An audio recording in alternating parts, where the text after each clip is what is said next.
Hello, long time no see. At time of recording, it is just over 2 months. 2 months and 1 week, I believe, since the last time I uploaded anything. I apologise for that. That was not planned. I did, in fact, record 2 videos between now and then, but both of them kind of turned out unsatisfactory, so I ended up not actually uploading them. There is a 6-hour video of me messing around with a PS1 emulator that you are never going to see, because it's just kind of awkward and drawn out, and I do a lot of rambling, and so it's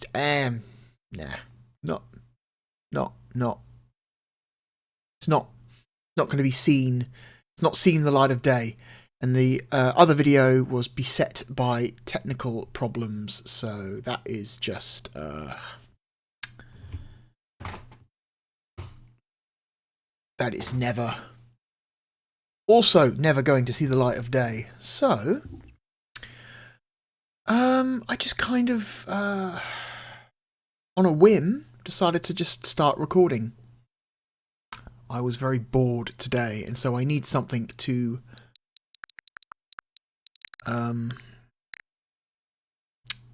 help satiate my boredom. So I thought, let us get our Tactics RPG on with this game I've been playing lately called Tactics Ogre Reborn.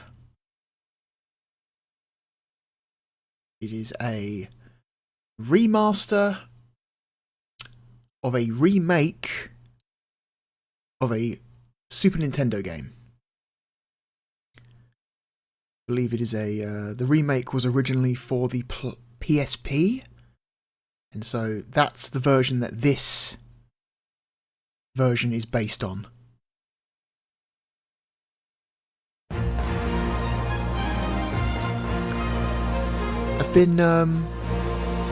I've been very impressed with the production values of this. I don't know how much of this is directly from the PSP version and how much has been added on for this re-release.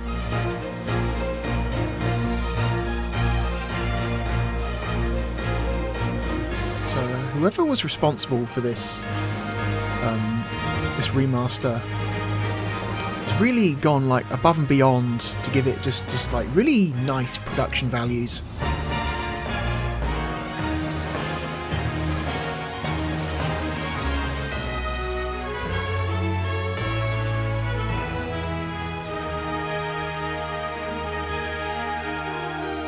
So if I don't click anything for a few seconds, we're going to get a story rundown of what this game is about. I've been very impressed with the plot of this game. This is maybe one of the best written RPGs I've ever played, and it was quite shocking actually. The Valerian Islands, jewels of the Ibero Sea. Long a centre of naval commerce, the people here have struggled throughout history for dominion over these shores. Finally, there rose a man to put an end to this conflict, Rogalawa Oberith. History would know him as the Dynast King. Rogalawa took the disparate races of men calling the islands home and united them as one. He encouraged marriage between clans, forging bonds to strengthen his newborn kingdom. For fully half a century, the Dynast King reigned, and Valeria knew prosperity. Game of Thrones shit. But the embers of discord smouldered. Upon the death of the king, Abuna Branton Morn incited the ruling Buckram to declare the independence of their royal city of Hyde. Yet the schemings of the Abuna had only just begun. Backed by the Holy Lodician Empire to the north, Branton created the Buckram Valerian Kingdom, naming himself as regent.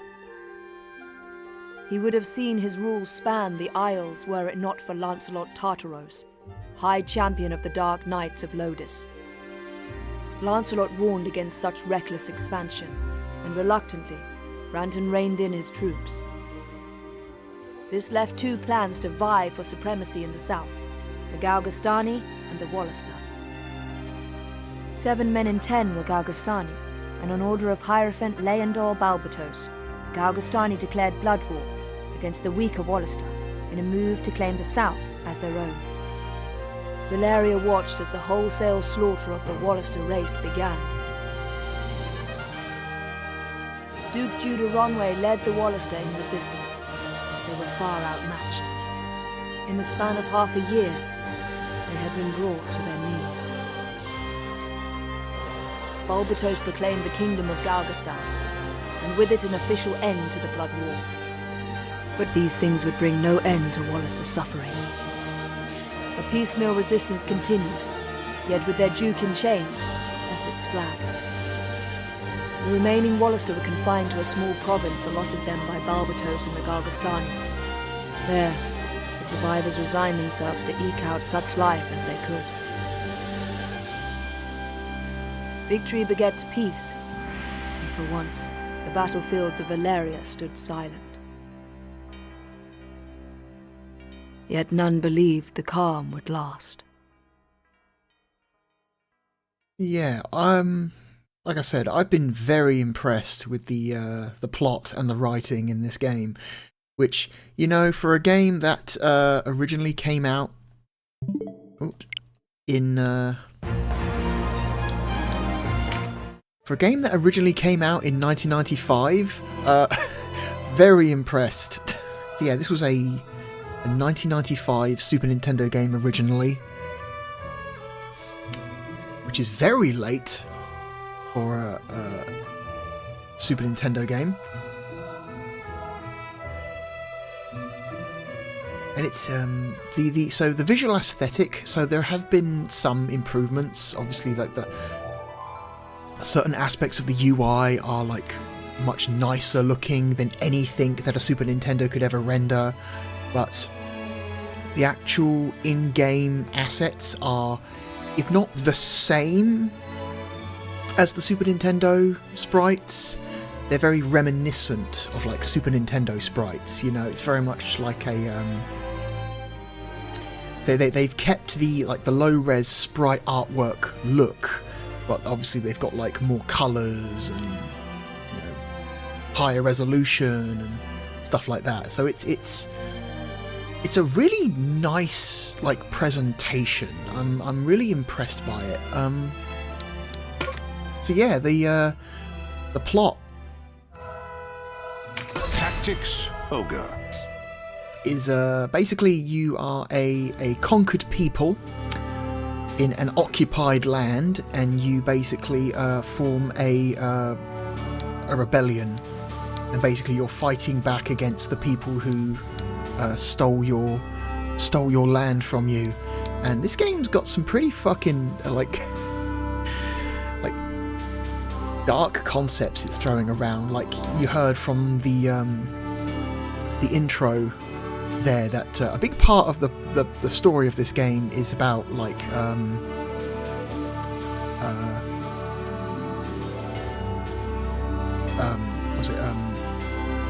ethnic cleansing. Straight up, your neighbours to the northwest declared a blood war, which basically means we are declaring war on your race. Not you, not your country, but you as a people. Like, okay, that's fucked. Yeah, I'm still in chapter 1. I've been playing. I'm about 6 hours in, and I'm still in chapter 1. I don't know how much of chapter 1 I've still got to go. So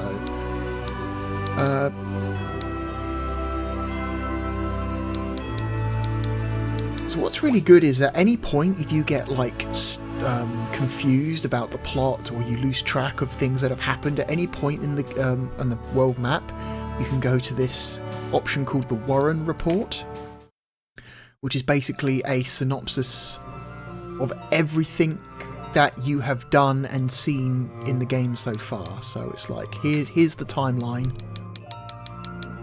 Like, here's everything that we've seen as a prologue. It's like you can is a brief rundown of the events of every single major battle you have fought. You need to like remind yourself about what happened, when you met certain characters. You get the option to replay important cutscenes if you need a refresher on major like plot events. You can just select cutscenes and play them again if you need to watch them again. It's very well thought out. Clearly, when they've done this, I don't know how much of this was in the PSP remake to begin with, or how much of this was even included in the original Super Nintendo game. I have no idea. I've never played the original Super Nintendo version.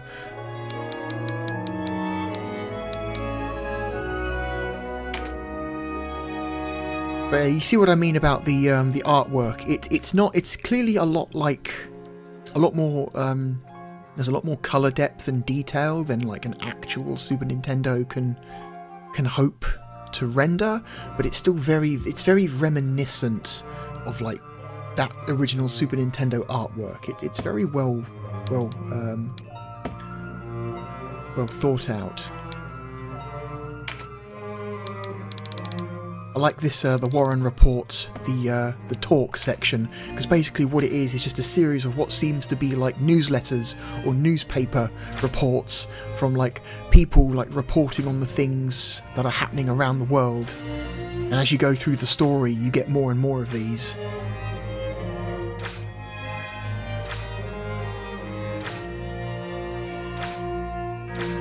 So that really helps like keep you up to date on like what the hell is happening. And if you need to, if you forget how certain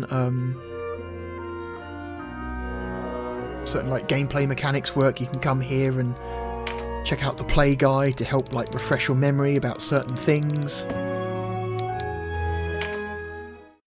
So it's very, very helpful.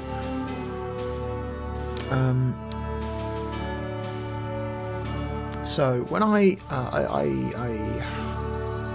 started playing this a couple days ago, and I kind of, like I said, I'd never played this game before, and so I was very, very pleasantly surprised to find out that, I mean, I knew it was a tactics game. I knew it was a tactics RPG. That much I knew. But what I did not know is that this is just straight. This is the game that just straight up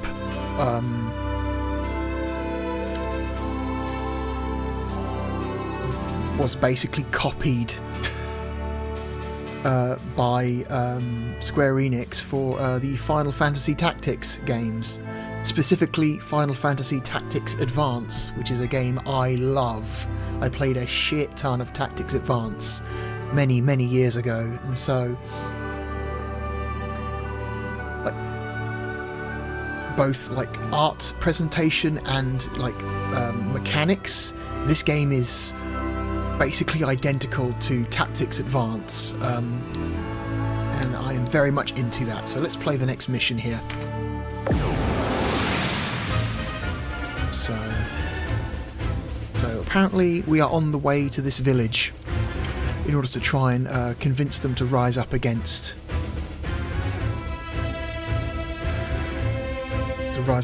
our oppressors. The idea is if we can like convince the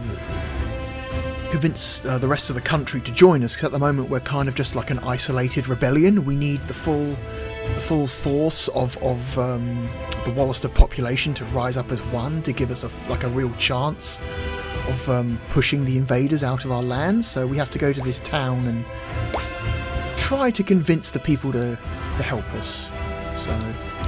So at the start of every battle you get to choose who you're going to take into your battle. So you've got different classes. You've got standard warriors.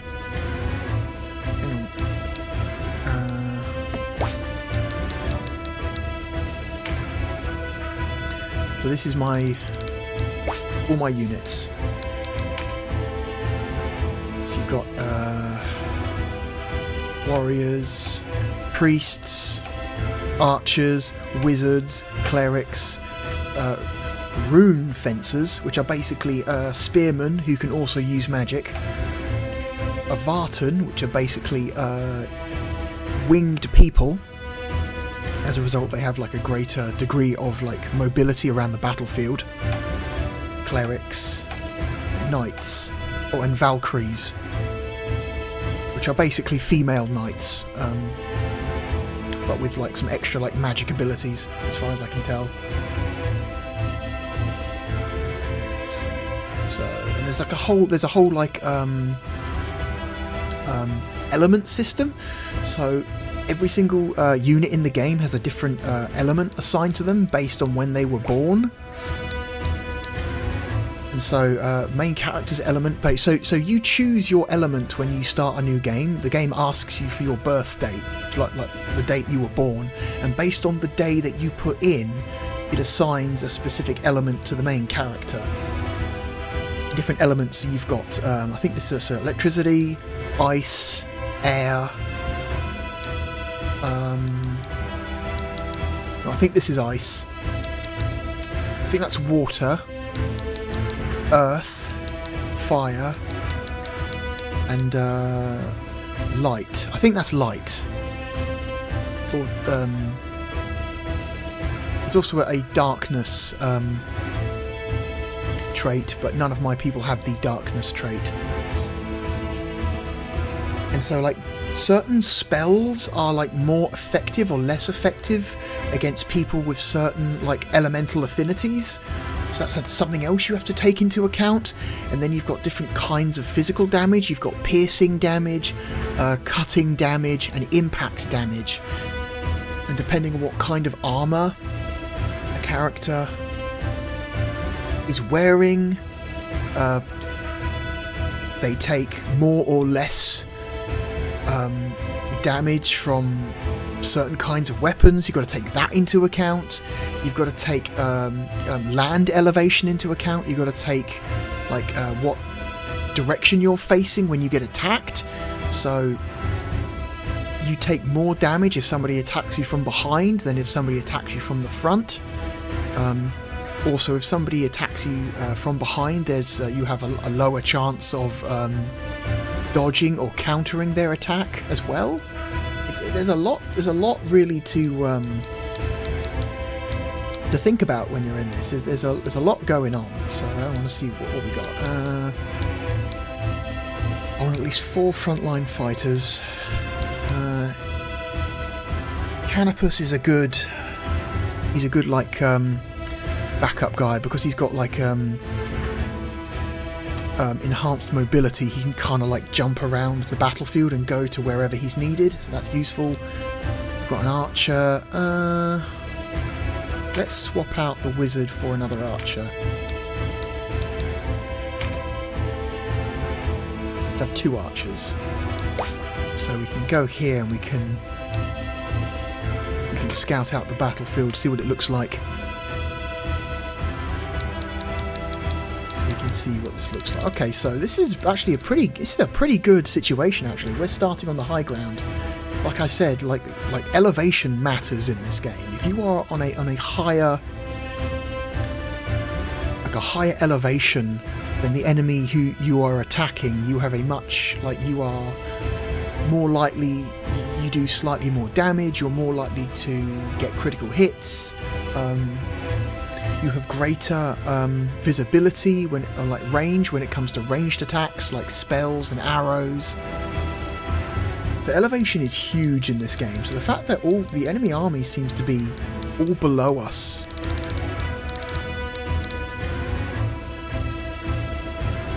That's actually, I'm wondering, so the previous fight before this one was actually kind of hard. You're basically in a swamp, and you're fighting like a guy and like an army of monsters that he summons.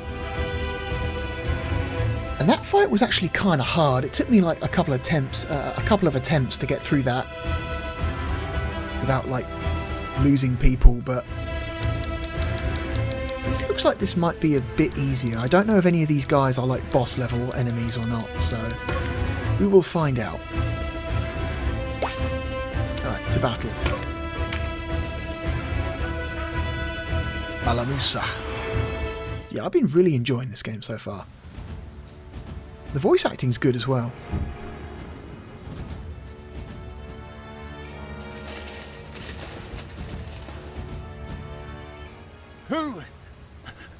Who's there? Rebels! We're under attack! To arms! So I don't know if the original PSP remake had voice acting or not, or if the voice acting was added for this this remastered re-release.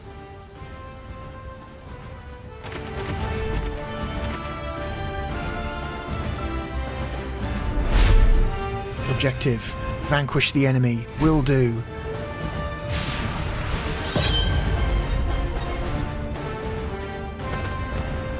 So some of the units in my army are AI controlled. I've got 3 guest characters, so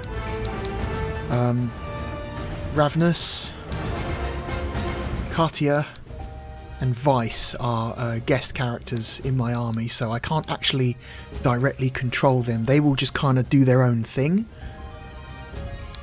I've got to try and keep them safe.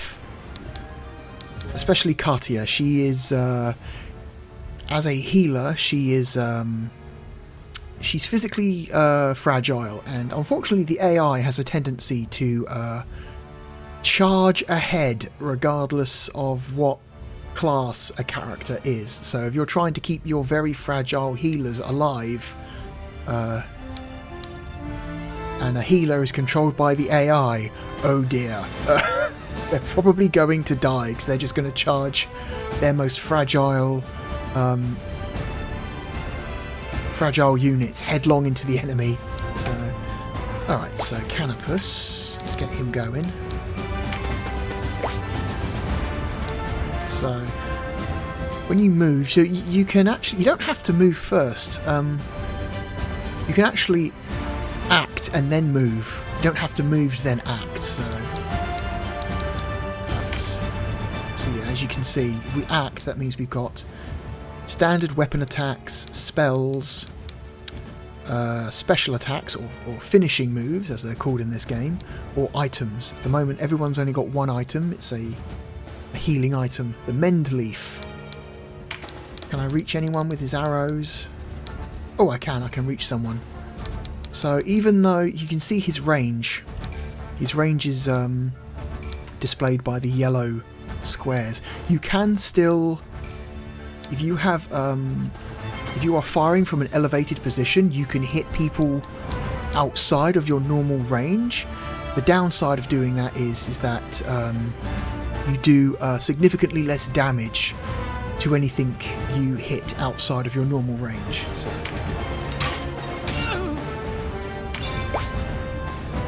we've just completed a bonus objective there.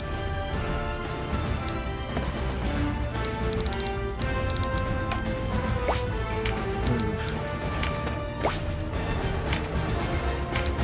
Can we hit anyone? Oh, we can. I equipped all my my 2 archers with longbows before this mission, so they've currently got the best bows money can buy at this point in the game. So there's my cleric. As you can imagine, clerics are good at healing and also exorcism. If you're going up against undead enemies, you need at least 1 cleric. Because the cool thing about when you fight undead enemies in this game is that when you strike them, when you strike them down, when you like completely empty their HP bar, they're not defeated. They will stay down for a couple of turns, then they will like resurrect again with like a replenished health bar. The only way to like properly get rid of an undead enemy is to strike them down, and then while they're down on the ground, hit them with an exorcism spell. And I think that's a really interesting idea. I really like that.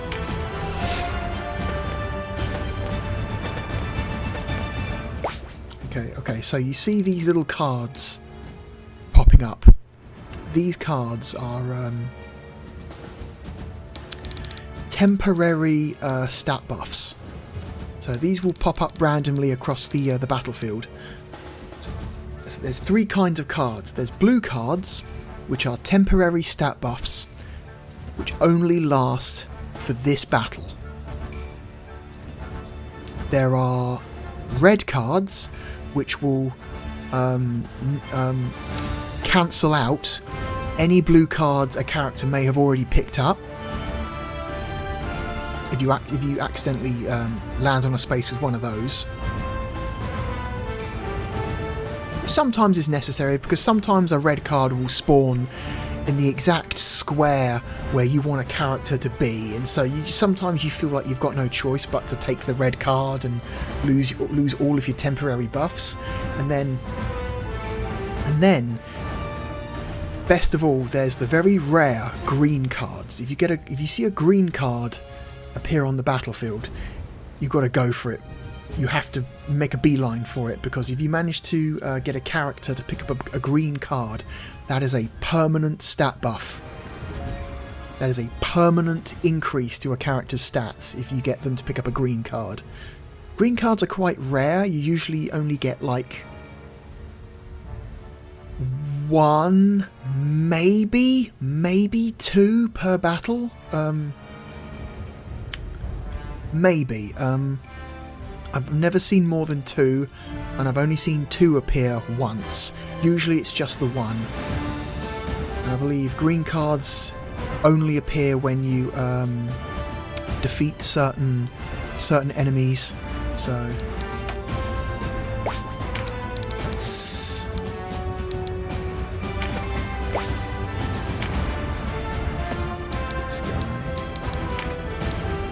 go. Also, any character can also throw stones, which is quite funny. Stones don't do much damage at all. They only do 1 HP point of damage, but they are free and anyone can do it. So there's no downside to throwing a stone.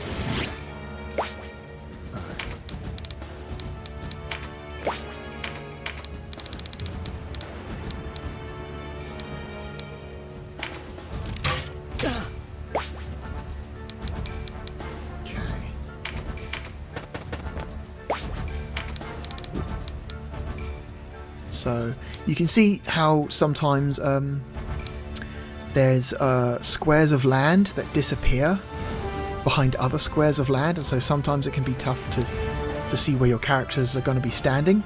So what you can do is you can tilt the right stick to do just a straight like top-down view if you need to help give you a clear view of the layout of the land, which is incredibly useful, especially in situations where, like this, sometimes characters can get lost behind other other parts of the terrain.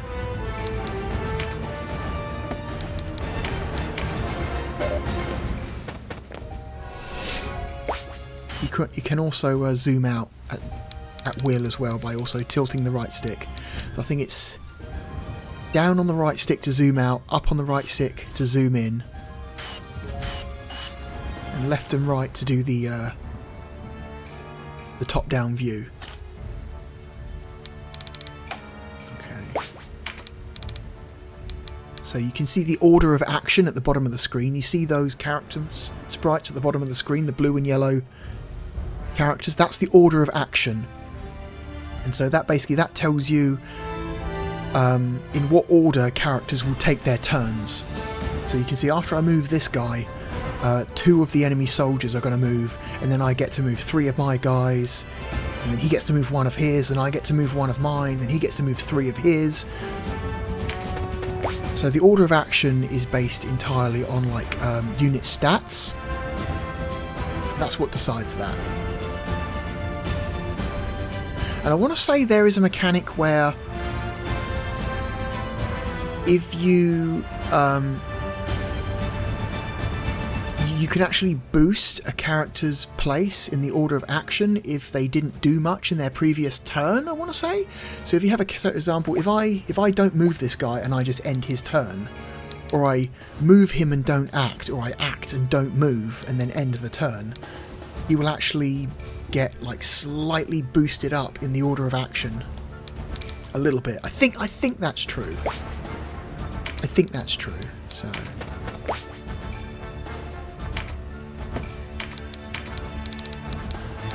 again, there is no downside to throwing rocks.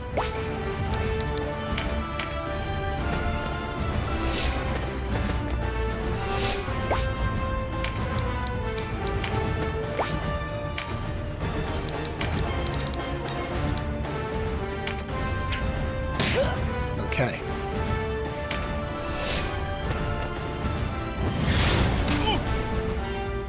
So her being a Valkyrie means that she's both good at close range combat and she's got magic, which is only a good thing.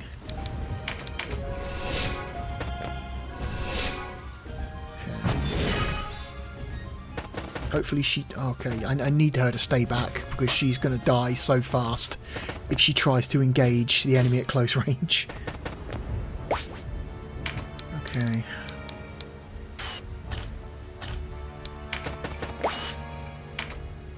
What do we got? Cast a rock. Okay, main character's pretty hardy, so I'm not too afraid of getting him into the fray. This guy down here, let's have him cast lightning bolt. So again, you can see when you target an enemy above their HP bar, you see that symbol, like that's their elemental affinity. So you can see this soldier here, Baldric, which is a nice Blackadder reference. His elemental affinity is air, and so electricity is neither strong nor weak against air. If I was to choose holy, no. Okay, so that's weird. So none of my spells are currently weak against that. So, but there are different damage values. So 67 points, 57. So. He's got fire. Okay, no. She's got fire. Elemental affinity. Okay. So let's just hit her with this. I haven't had... Sorry. So far, elemental affinities have not actually had that much of an effect on battles so far. But then, you know, this is chapter 1 still, so I bet that will come more into play later on. I've just leveled up my ability to cast magic.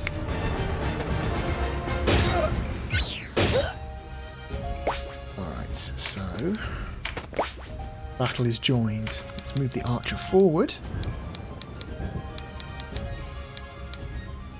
Ooh, we can do 120 points of damage to Galfrid over here. So,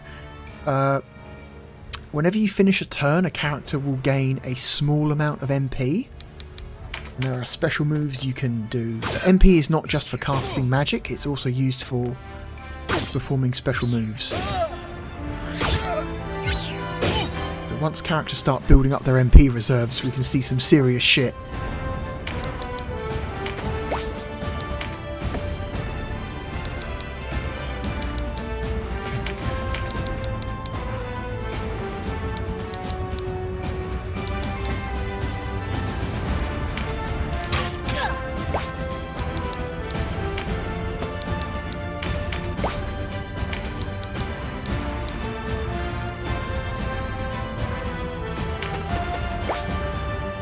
Guy down here, 109, 62. The bow doesn't do as much damage as a direct attack. What about 6, 109?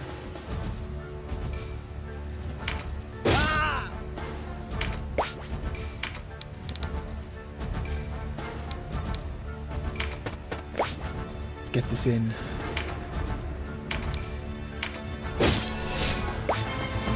So we can clear. So certain certain impassable parts of the terrain, you can attack to make them passable. Like that bush was in the way, so I attacked the bush to make it disappear. Now that square where the bush was, I can now stand.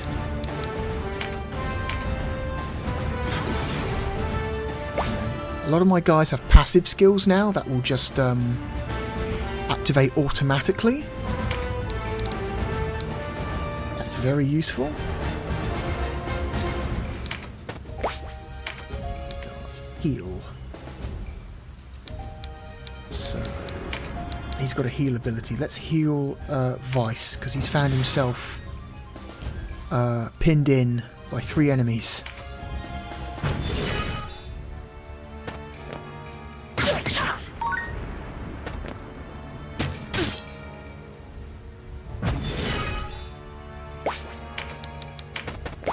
Okay. Who is hurt? Not many people. Oh no. Is that my guy? Or no, that's his guy. Don't want to accidentally heal his guy. That would be a bad idea. Let's top Vice up.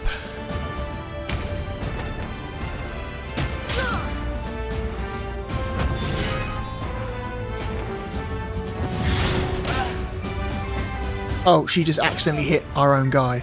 Oh no, did she? It's hard to tell because there's like sprites behind sprites at the moment.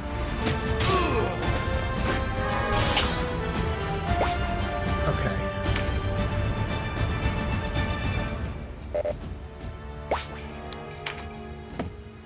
Got 39 MP, which is a shame because we need 40 in order to use Mighty Impact, which gives us 1 extra strong physical attack. But that's fine. Bide our time.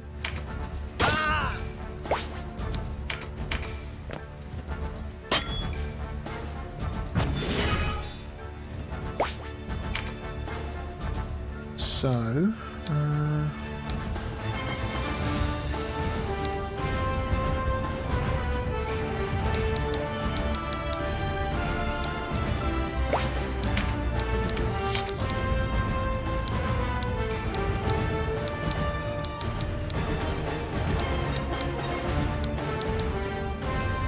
let's attack. Oh no, he's out of range. He's too close. Right.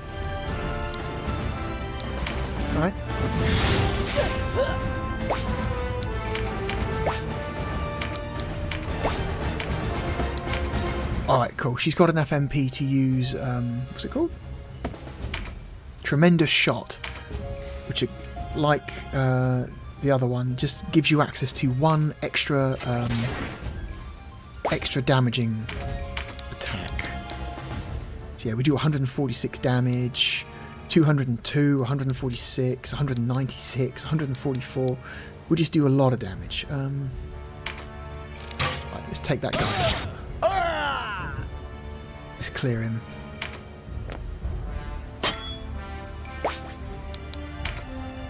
You also have Tremendous Shot.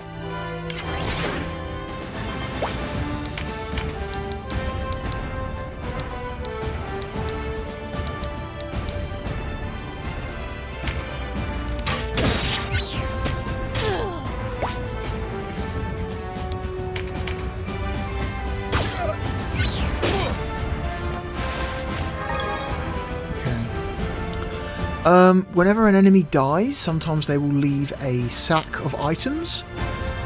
If you pick up that sack of items before the end of the mission, you get some extra stuff, extra loot, in which to either equip your characters or sell at the shop. So far, most of the stuff I've picked up in battle has just been kind of like fodder to sell. Which is fine, because you don't really get a lot of money in this game, at least not so far.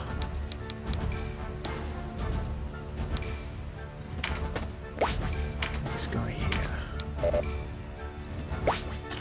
Oh, that's right. Okay, that's why I can't attack them, because they're far too low to the... far lower than I am.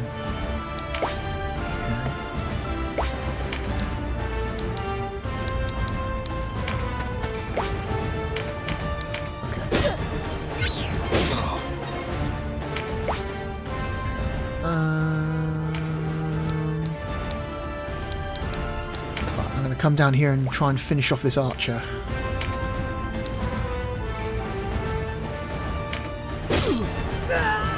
Okay, archer down. Got a magic leaf. Okay, I can now use Mighty Impact. Should be enough to finish off this person in front of me. Nope, they're still going to be alive, but it's basically the majority of their health gone.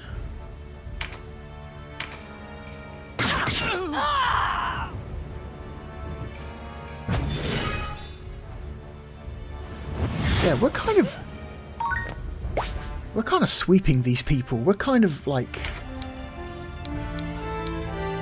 destroying them. They don't really... They're not really putting up much of a fight, which is making me a little bit uneasy, because usually, like I said, the fight before this one was like quite tricky. So the fact that this one so far is being easy is a little bit unnerving. I'm wondering if there's some nasty surprise that's going to show up later in the battle. Like maybe we're going to get attacked from behind, like reinforcements are going to show up and we're going to find ourselves in a pincer movement.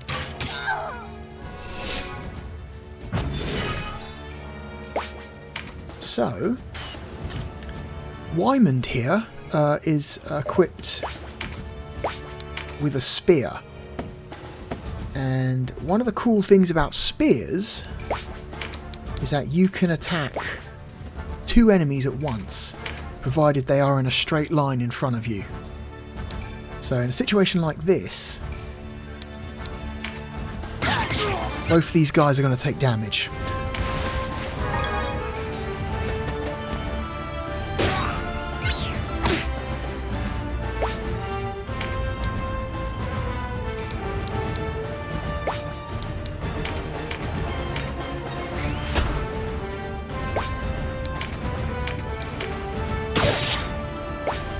Almost dead.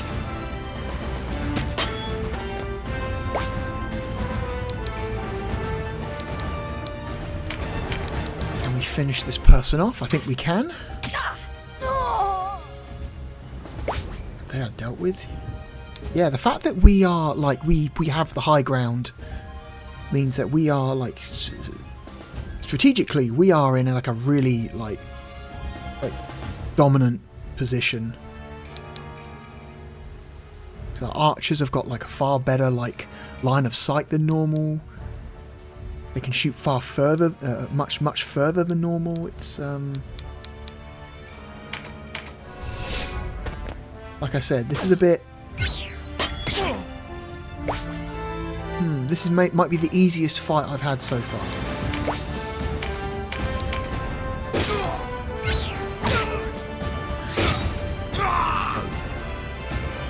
Pincer movement.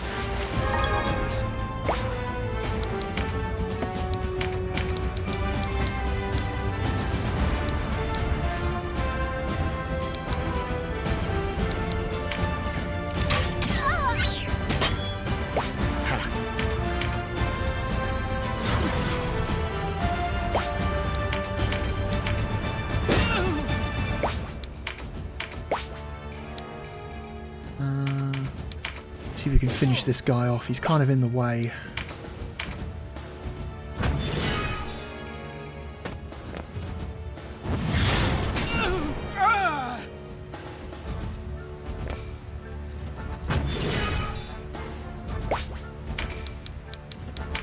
Okay.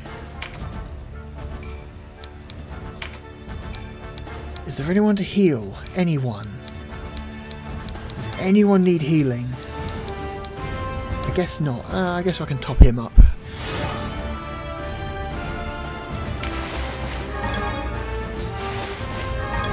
Oh, we've got some ore. Oh. The weird thing is the enemy can also claim sacks of items, which is a bit strange because it's not like they can use them.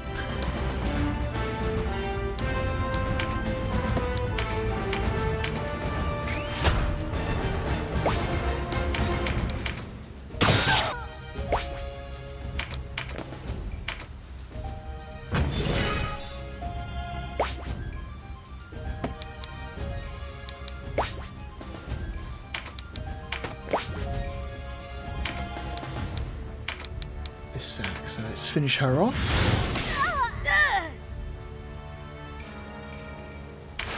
Pick up that sack. Got a bronze helm. He's gonna absolutely push her shit in.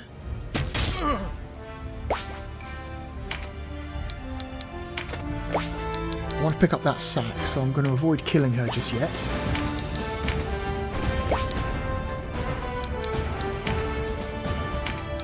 Now we can finish her off. We have some time before our support arrives. There's no time to speak to everyone. We should gather a small group who can serve as our heralds. Yeah, that battle was, like, weirdly easy. Huh. Oh, and we get some extra stuff anyway.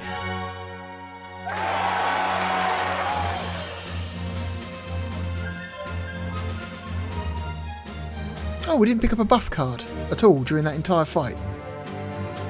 That's a shame. Alright, everyone has currently reached the level cap. The level cap goes up slowly as the game goes on. So every couple of battles, the level cap will go up a little bit. I think it's just there to stop you from just grossly over leveling and just making the game have no challenge at all. So Katia earned some more skills. That's good. All right, cutscene time. Are you daft? We didn't come all this way to listen to you spout nonsense. Vice is the main character's brother. So you're actually a trio of siblings. So Katia is your sister and Vice is your brother, and I think that your parents were killed a couple of years ago by soldiers. So you're orphans. So like you have you have like a personal vendetta in this fight as well, in order to like avenge your parents. It's quite interesting. Katia is like very reluctant to hurt people. She doesn't like fighting, whereas Vice is like super aggressive. He's kind of a huge dick. He's super like I want to murder every person I see who doesn't agree with me. He's very much like that kind of guy, you know.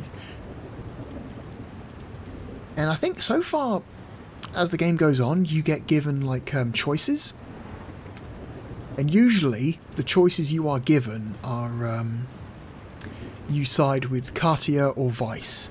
Are you gonna be like soft, or are you gonna be incredibly dickish? We are not the enemy. Or are you so taken with your Galgastani masters you have forgotten? There's no call for such rancor, Vice. We should hear them out. Vice is kind of a I guess you would call Vice a hardcore nationalist. Suppose we do fight. What then?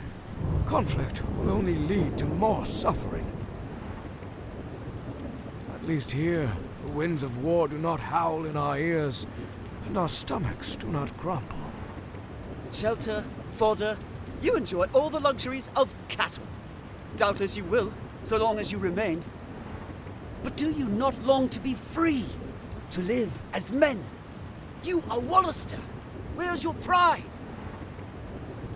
Leave as you came. Let us live out our lives in peace. Today it's the Resistance. Tomorrow, who knows what. But you all sing the same tune. My son sounded much as you do. The war claimed him 6 months ago. Will your violence bring him back? We want no part of your fight. You're doomed to fail any road. Galgastan is too powerful. Heroes you may be, but the pride always comes before the fall. Forgive me, I was delayed. Might I have a quiet word? Like I said, I'm like really like surprised at the quality of the voice acting. It's a lot better than you would expect from a game that looks like this. You know what I mean? It's like very like retro aesthetic, like isometric tactics game. You don't like AAA. There are like $100 million AAA games that don't have voice acting as good as this. It's surprising.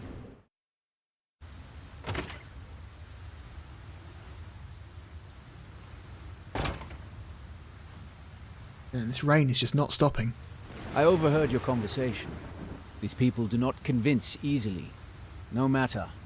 We feared it would come to this. I mean, they are like all old people, right? Then it's. I don't think we're gonna convince these like elderly people to like rise up and join a rebellion. Listen to me. There's something you must do. You must kill them. All of them. Spare no one.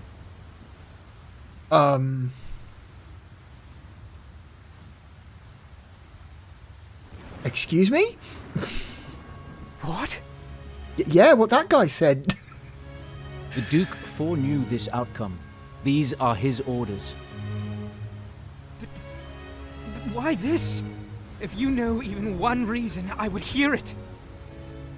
Okay, this is like a weird turn. Sir Leonar has been like a real like dude up to this point. He's been like a real like you know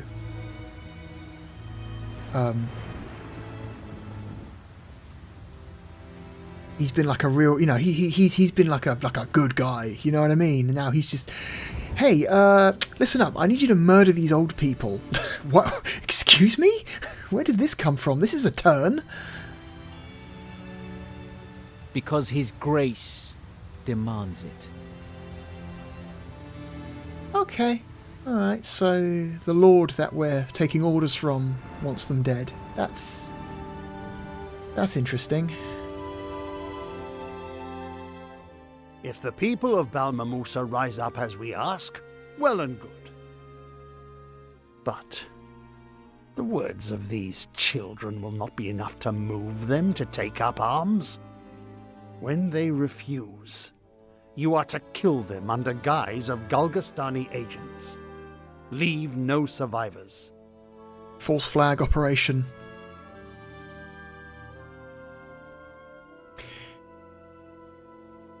He wants us to massacre a village of our own people as a false flag operation. That's so fucked up. Okay. You can't be serious. You order us to kill our own. Come, Leonar. You've a good head on your shoulders. Consider our situation. If we are to defeat Galgastan, the Wallister must unite as never before. If it appears the Galgastani destroyed Balmamusa, our people in the remaining camps will rally to our banner. Oh, fuck. Okay. Your Grace. Wow, this really is Game of Thrones. Holy shit. Nor will opposition in the Galgastani ranks remain unmoved by such outrage. Balbatos will be beset by foes without and within. We will finally have both the opportunity and the moral imperative to rid the world of the creature. Denham and the others will not do this quietly. You will see to that as well, when the time comes.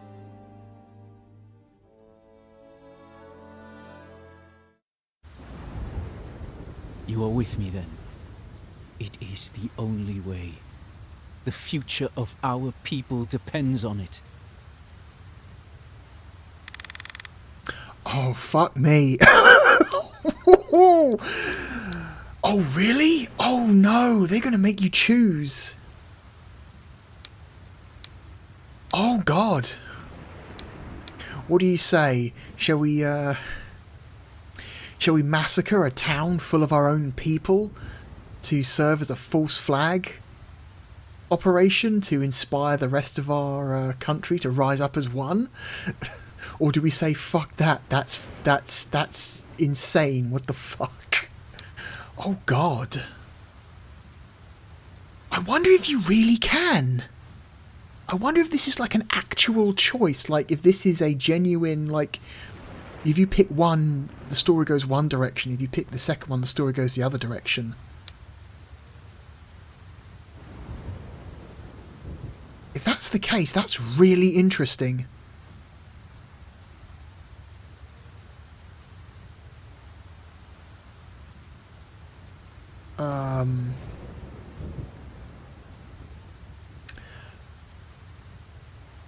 I'm going to go with 2. I'm going to disagree with this guy. Because doing anything, because agreeing with him and murdering all these old people is kind of just fucked. And also I feel like I don't think that's the canonical choice. I feel like this is not something my character would do. Then again, this might be a fake choice. This might just be a fake choice. This might just, like, you know, steer the cutscene in a certain direction just to have it kind of come back round to the same path again. But I'm a little bit too scared to choose one, just in case it is a real choice, and this really is like a branching story. I'm going to go with 2. Stop this madness! What virtue can there be in taking innocent lives? You are yet young.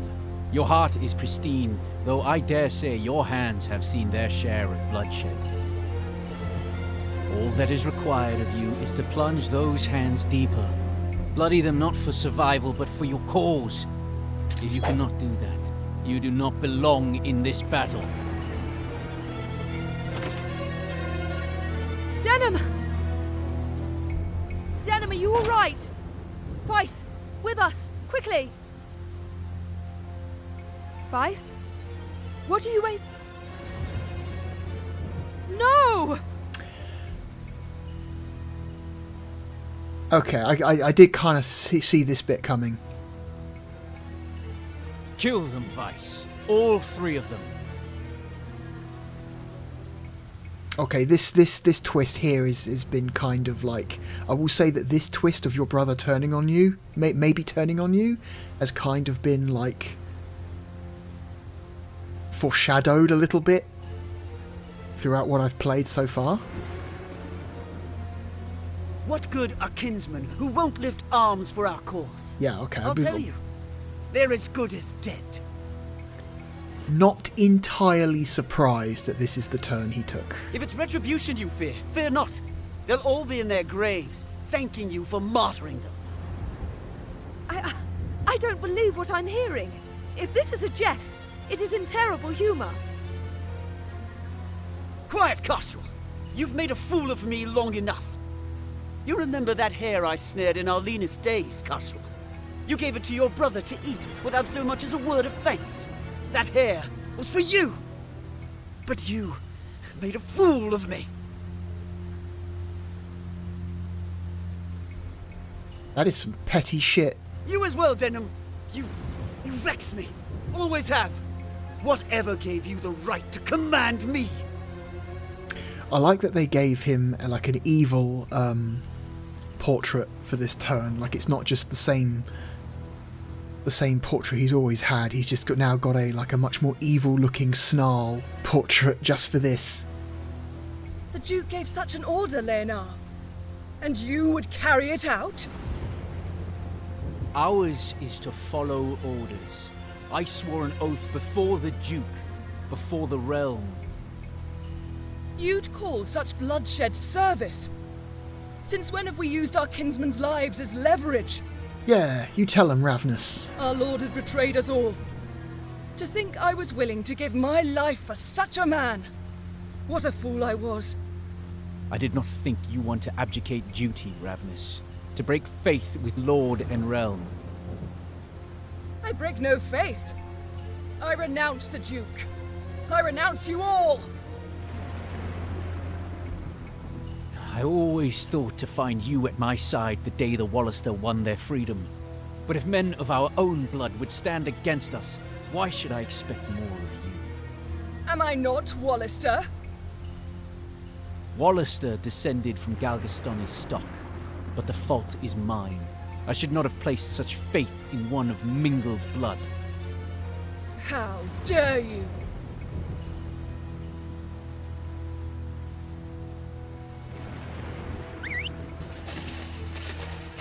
Hear me, fierce warriors of Galgastan. We made this province to give shape to the peace we all want. False Galgastani. I've just noticed his the title of his text box says false Galgastani. So these are not real Galgastani soldiers. These are Wallisters pretending to be Galgastani.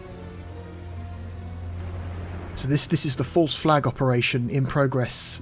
Yet Ronway in Almorica and his rabble have trampled upon that peace and lifted their swords once again. We will not sit here and wait for death to visit us. We'll show them what it means to be Galgastani. Root out the Wallister in town and butcher them like the swine they are. Leave not one alive. To battle! Quick question. If you're going to slaughter everyone and not leave any alive, who's going to tell the tale? Who's going to, like... Who is going to tell the tale? Who is, you know, this plan of yours requires at least some survivors in order to spread the news that this town was massacred by the Galgastani. If you kill them all, you won't have anyone to tell that tale. And there will be no... Your false flag operation won't work. Vice, to me. Leave this to the others. We take the town. Wait! Leonor! Vice! Rude. Heel, Ravnus. You yap like the mongrel you are. Leonor, do not think you can escape judgment for your deeds.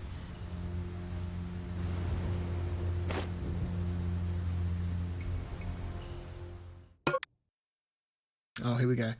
You can save your progress before beginning the next battle. However, you cannot leave this location until the series of battles is completed. It is highly recommended you use separate save slots. Okay, that's scary. Yeah, I think I'm going to create a new save.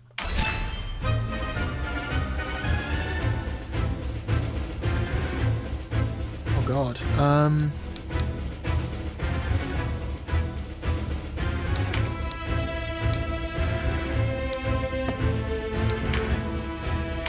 going to swap out one of my archers for the wizard.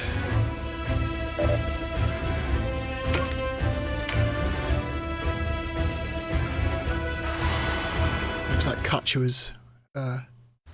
Katua is with us as well. Do not let them harm the villagers. We will defend them with our own lives should it come to that. Oh no. Is this an escort mission? Do I have to defend NPCs? I don't want to have to defend NPCs. That sounds hellish.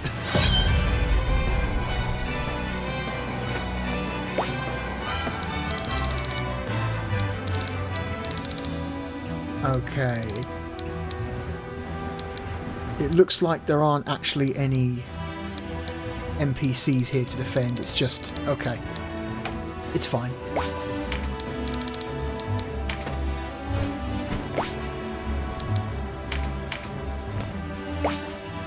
Yeah, man, this story just took a fucking turn. I was not expecting that. Okay, shit. Jesus.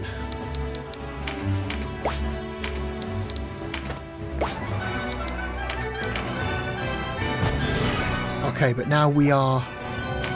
So remember when I said how I thought the previous battle was too easy because the game gave us the high ground?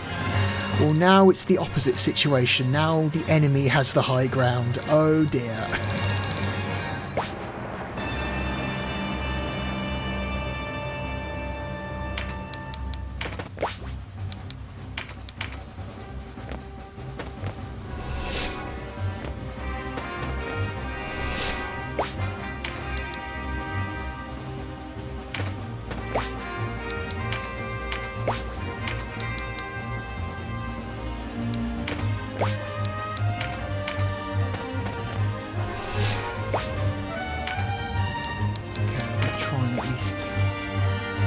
Get up this first flight of steps.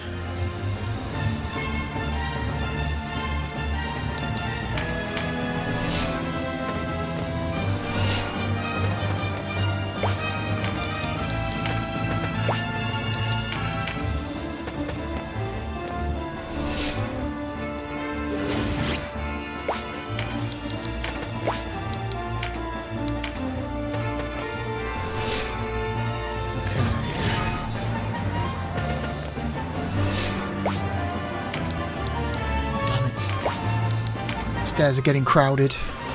People can't move.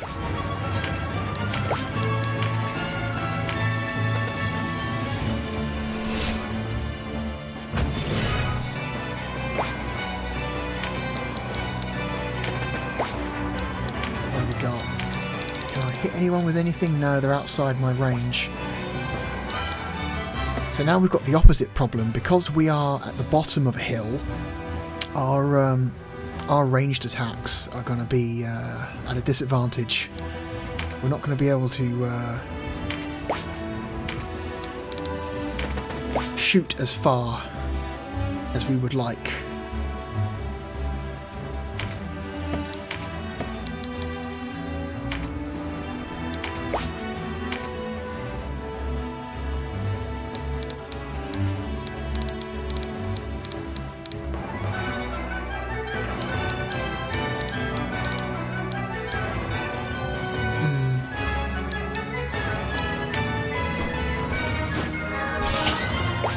Canopus is pretty hardy, so I'm not that nervous about getting him close to the enemy. He can take some hits.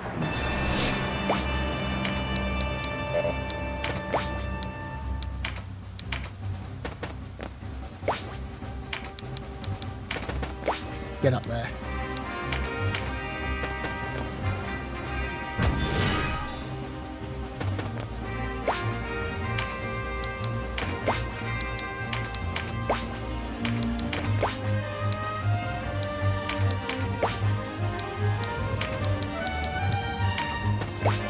Okay, can we hit anyone?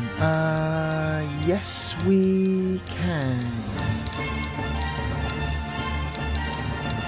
Oh yeah, you see, look, even if an enemy is in range, it doesn't, because they are at a higher elevation than us, it doesn't mean we can hit them. Yeah, that's a bummer. Yeah, look, even if we angle up.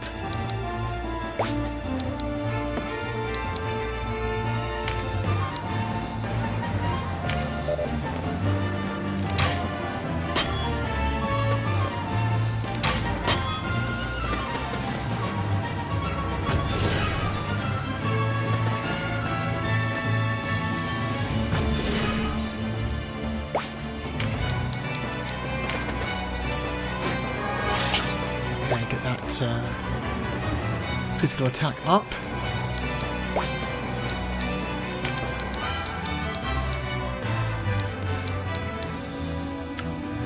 So another thing with the ranged attack system in this game, ranged attacks are based on line of sight, and so even though this is enemy character is within range, we cannot hit her with a projectile attack because our own character is in the way. If I was to cast this magic at this character, I would hit my own dude, so I've got to be careful. That is something you also have to take into account.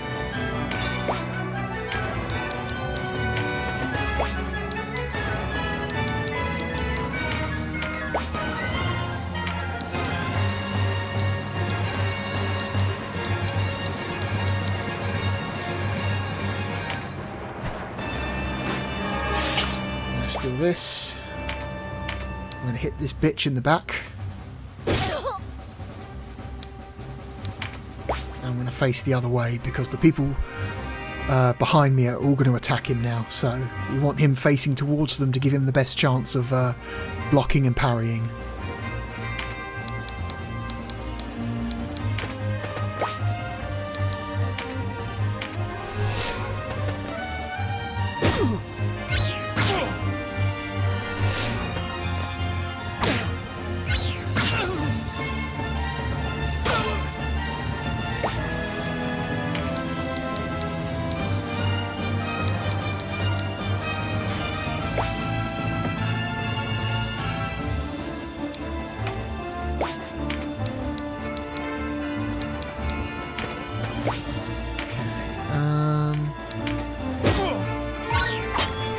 Leveled up our hammer.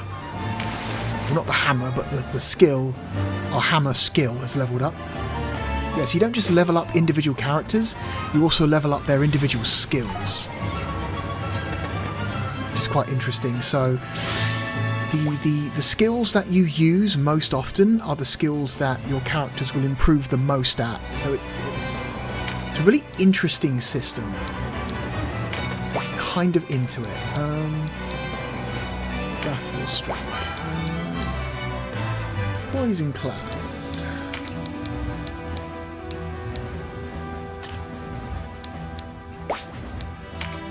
Okay, so my wizard has access to indirect magic, which means we don't have to worry about line of sight and projectiles. The trade-off with indirect magic is that it does cost a little bit more MP to cast. You don't have to worry about hitting people.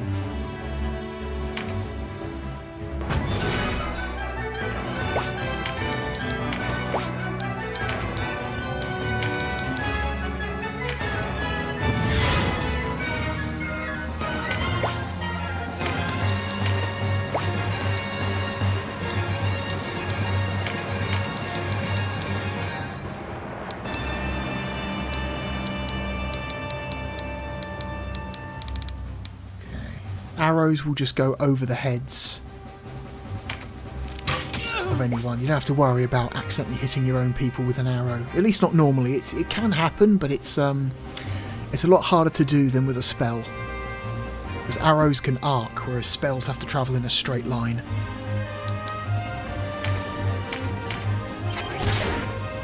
Tremendous shot.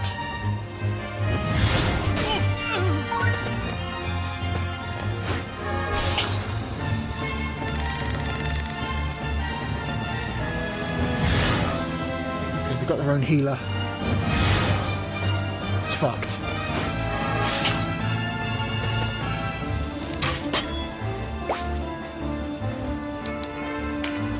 Alright, Mighty Impact.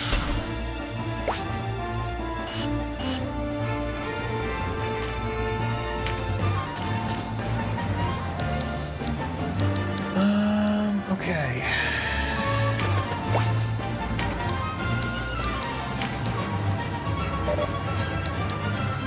They're a little bit too high up for me to hit them, so I've got to hit this guy here.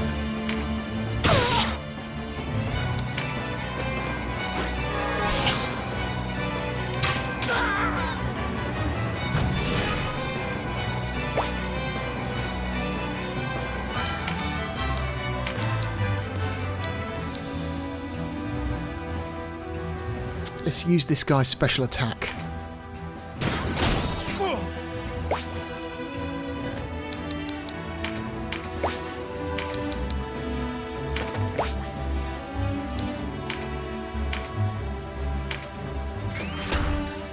See if we can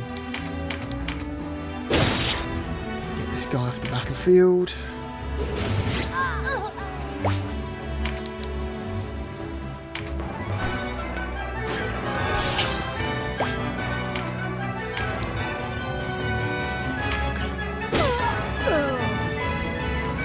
Alright.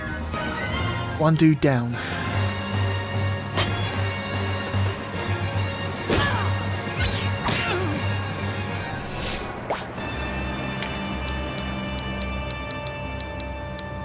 Okay. Yeah. Alright, so far this is not... This is nothing too crazy.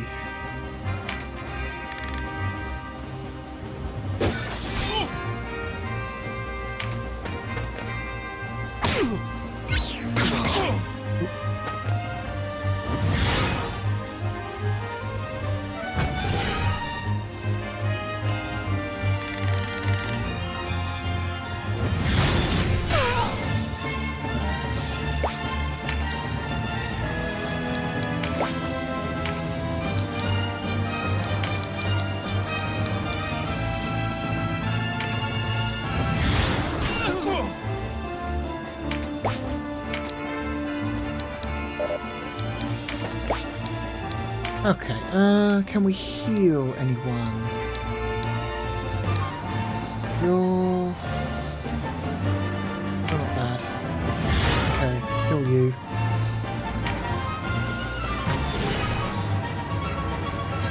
What are you gonna do? Okay, you're gonna hit someone. Fuck. Fucking healers, I swear to God. Let's take this guy out. Get him off the damn battlefield.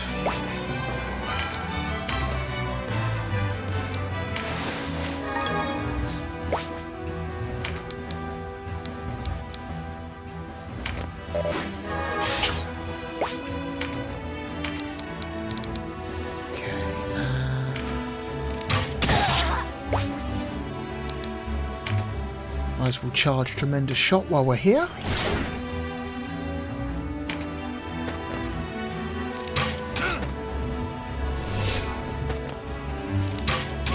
Wow, they're going for my arrow guy.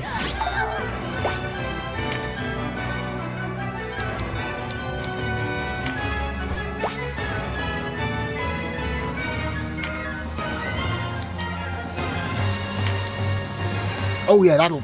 Oh wow, that's just going to kill her in one hit. That's a one-hit kill. That's, yeah, I'll do that. That sounds good to me.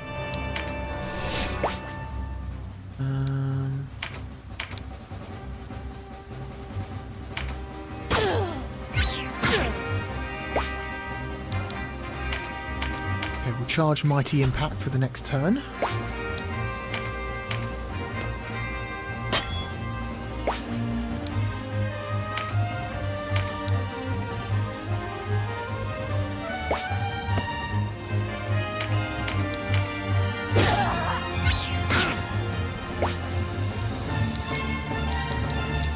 Charge Mighty Impact.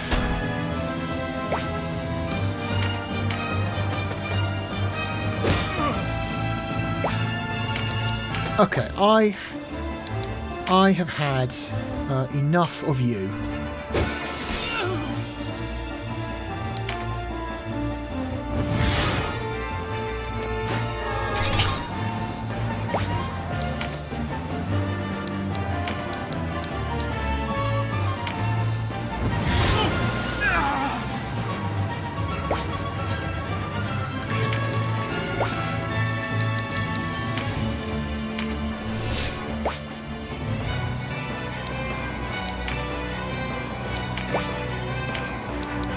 Let's heal up my wizard before he dies.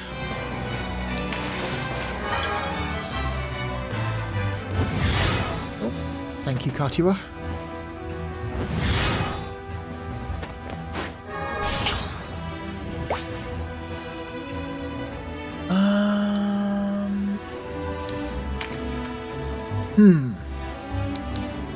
Let's take care of this bitch. She's causing problems.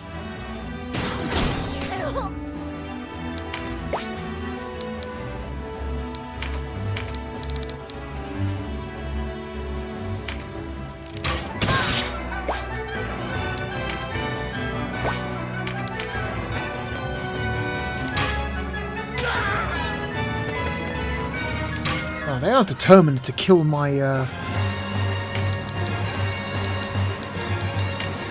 hang on.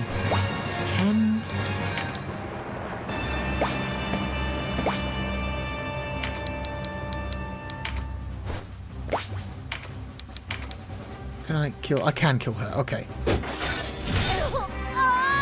She's down.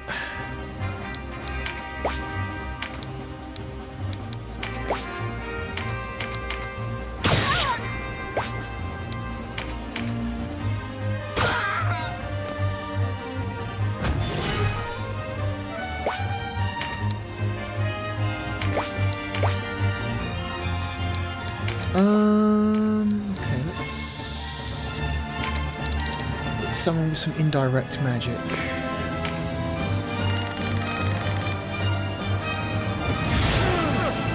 Oh, I think this is under control. This is under control.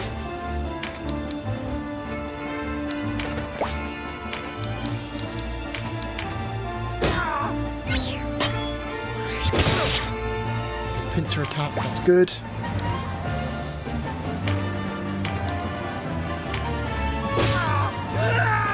Dead.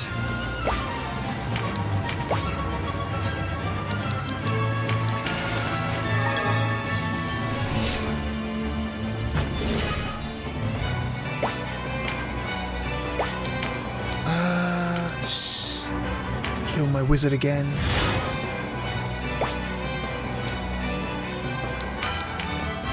Move him back a bit.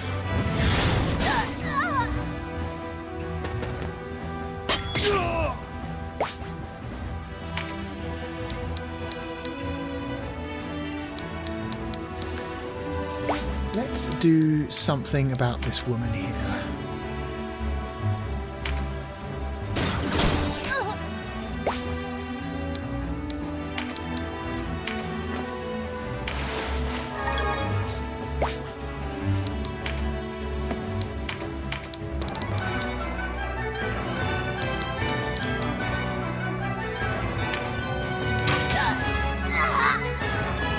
Oh, green card! I see a green card. That's huge.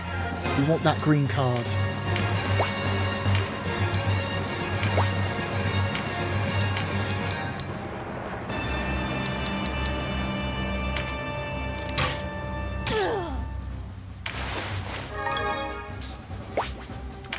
Main character. Okay, mind stat permanently increased. Okay, so that's a permanent stat increase. That is very important.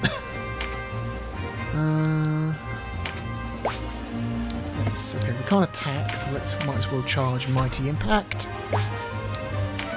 End of turn. He just got a passive ability buff, which makes his spells slightly stronger for one cast.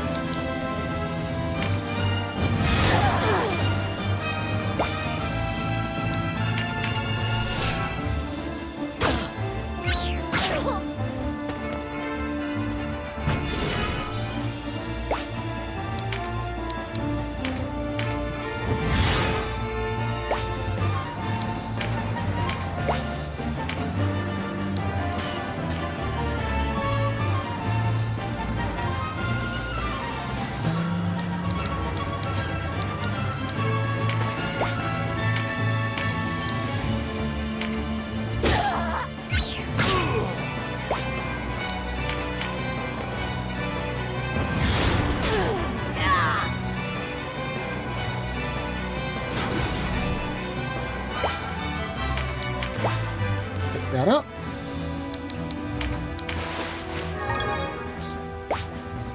Never let good treasure go to waste.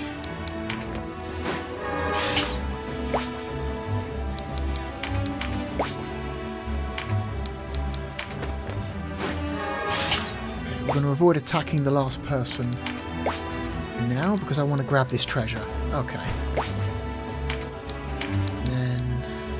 Hit her with a bow.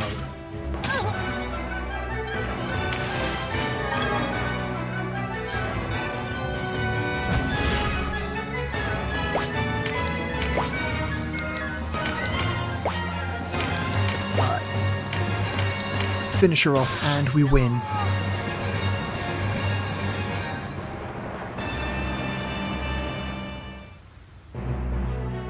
Alright. Okay, that wasn't... Okay, that was trickier, but it wasn't hard. It still wasn't as hard as that one battle in the swamp against the 2 griffins.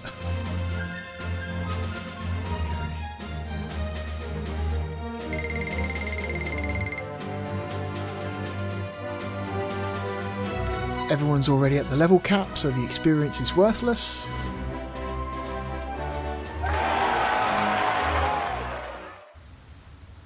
Next will be your turn.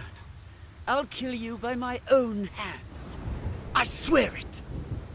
This voice actor for Vice, he sounds like one of the voice actors from Oblivion. Or at least very similar. There is a voice actor for Elder Scrolls 4 Oblivion, which sounds very similar to Vice's voice actor. I don't know if it's the same person or if it's just the guy's going for like a similar kind of sound. I'm not sure.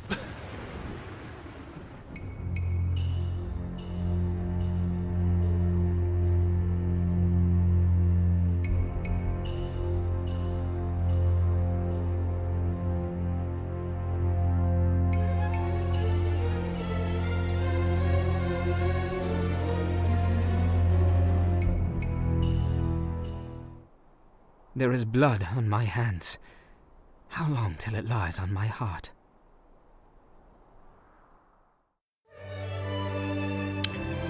Wow, that is, huh.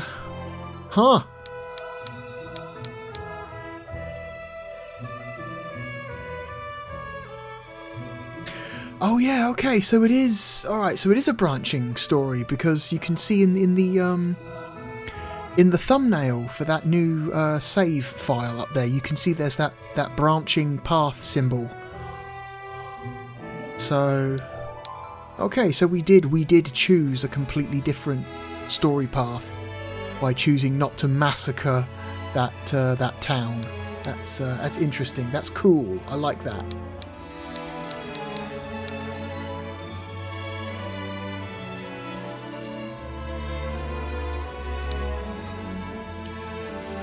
Overwrite this one. 3 weeks had passed since the massacre at Balmamusa. The tragedy had been as flint to fire for the Wallister, bringing them together as never before. Okay, Indeed, it proved more than enough to inspire to action those Gargastani who bore no love for Balbatos. false flag operation still happened. The Gargastani had split into 2 camps, placing Hierophant Balbatos in the most precarious position.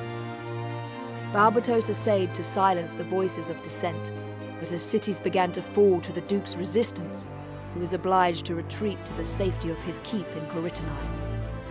As Galgastan faltered, more joined the Wallister resistance.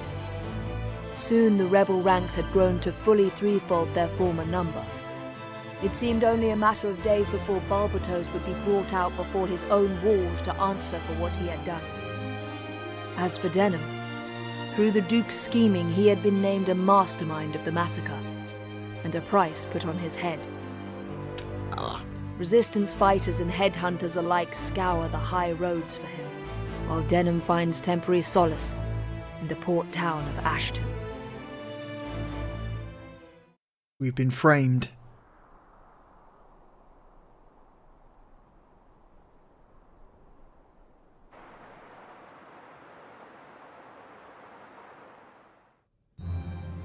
Don't go on blaming yourself. You did all you could. I did nothing. I couldn't save them. Denham, what if we left this place, sailed far away and never looked back? We've been through this. Father must be avenged. Besides, how could we leave things as they are? Now, we stay and see this through. We owe it to those who died at Balmamusa. Alright, so, yeah.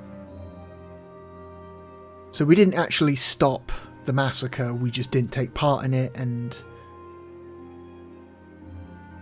because then we got blamed for it. Okay, I'm interested how this story would have changed had I done the other thing. At it again, are you? Give your quibbling a rest and look at this. As the Duke grows more impatient, you grow more valuable.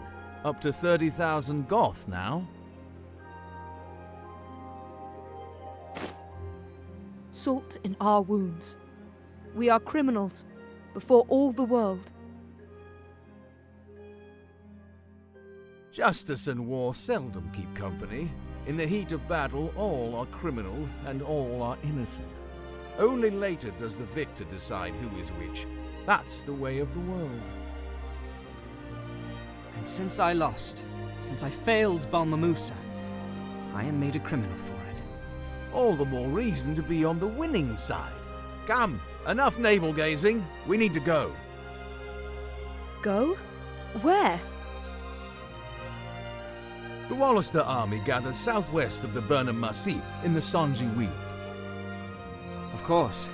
Galgastan doesn't stand a chance of repelling the resistance. Not now. You touch it with a needle. Balbatos's days are numbered. I dare say Wallister victory is in the air. In which case, we shall remain outlaws. All the more reason to be on our way. Something must be done. Word reaches me that the Holy Knight Lancelot has taken up position behind the Wallister, on Tynemouth Hill to be exact. With the Wallister massed elsewhere, Tynemouth will have but light defense. What better place to break through the line? Of course. Lancelot will aid us. I am certain.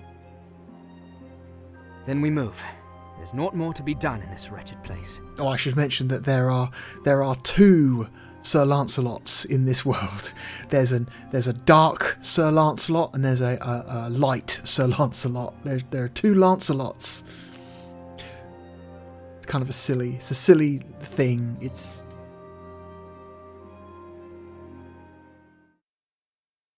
But also the dark Sir Lancelot is also maybe not an entirely terrible person either. Because in one of the previous cutscenes, we met and spoke to him, and he's like, we were totally expecting it to be like a showdown, but then he was like actually kind of chill. It's very strange. So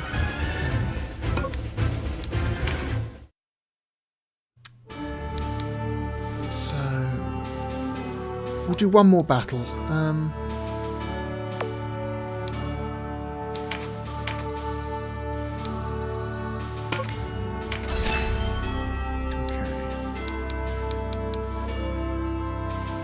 Let's do a little bit of... Hang on, let's go to the shop. Take a look around. Right, sell some stuff.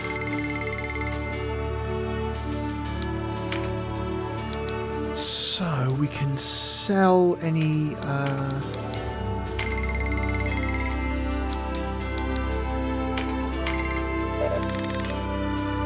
of that loot that we picked up from the battlefield. Sell that for some extra money.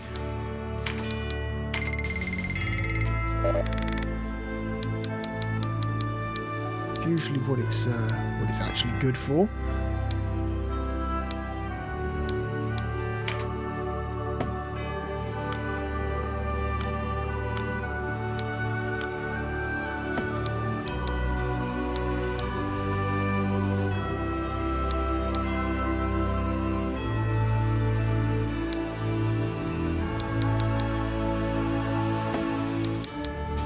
Alright, what can we equip?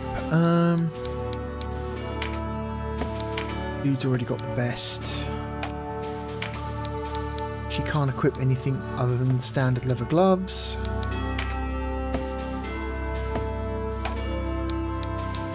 It goes for this guy. What about this guy though? Nope. She can't.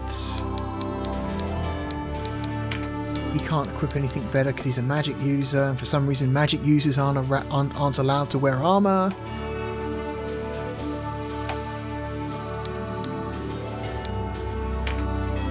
Let's give this guy a crossbow.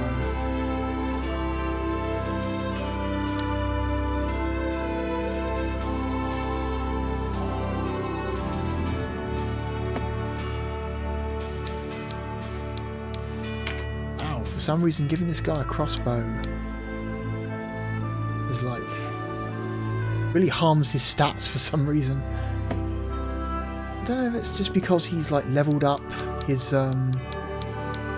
his bow ability, maybe, or because like I said, as you use equipment, your proficiency with that equipment levels up independently of your character. So it might just be because he has no proficiency in crossbows. That's why we're seeing such a large decrease in his attack stats. Maybe.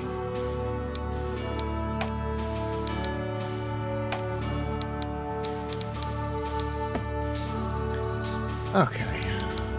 So all that stuff then, because we don't need it then.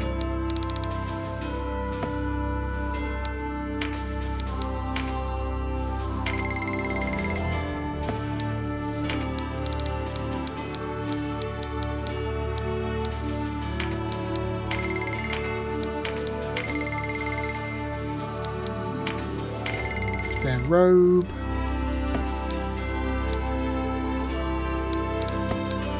Alright, what can we buy?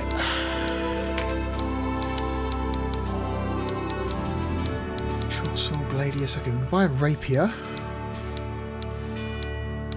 which is definitely better than the sword we currently have.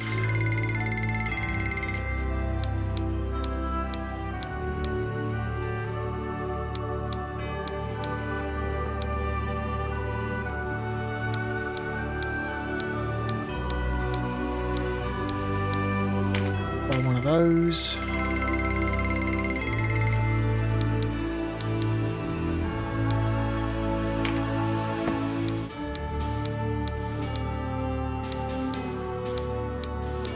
Buy a heavy axe.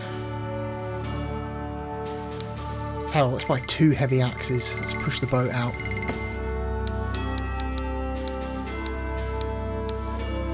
The Morning Star looks like a replacement for the hammer. Get one of those.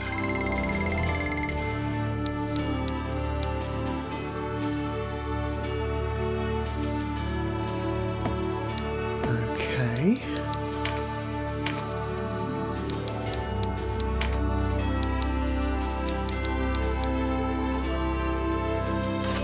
Rapier.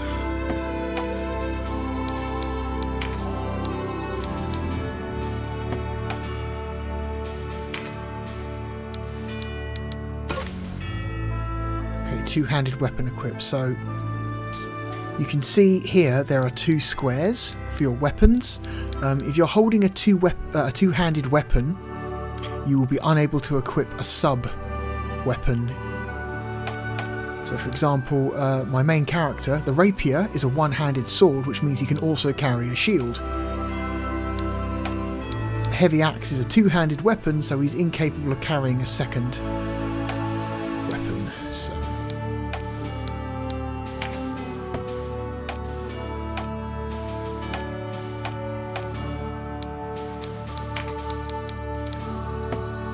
if we take off his battle axe, that means he won't be able to carry the bow. And that bow is very useful.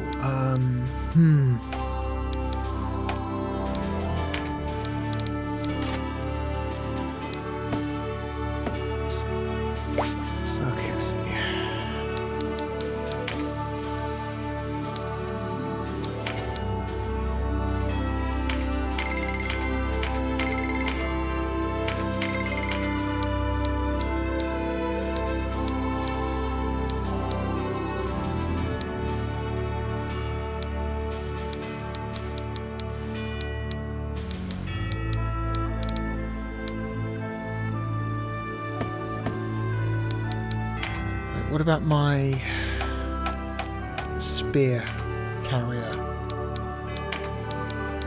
Give him the new spear. Okay.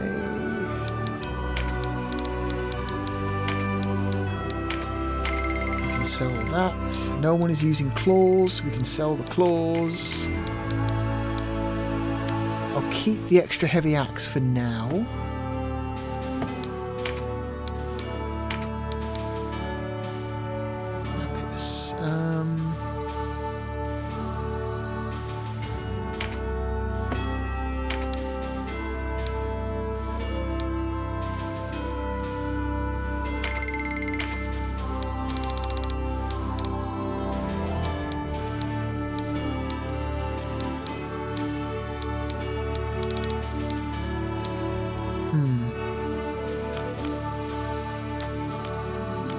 No helm upgrades yet.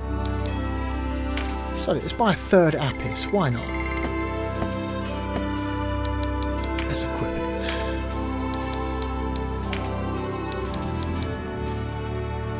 Look at that.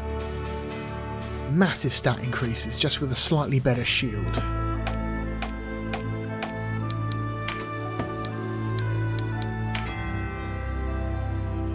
Unfortunately, my wizard cannot equip a shield, which is a shame. That would really help if they could.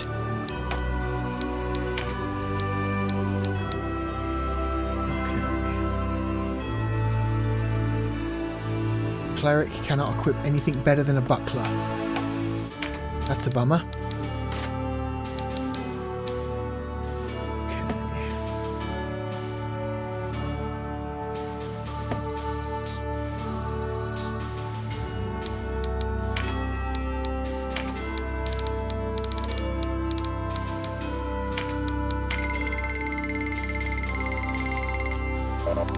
Oops. Right. That's enough of that. Let's save again, and then we'll do one more battle. We'll try the rear boom aqueduct.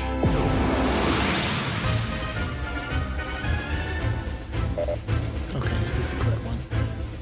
Do I want to swap anyone out? I don't know. Let's scout the battlefield. Oh, it's another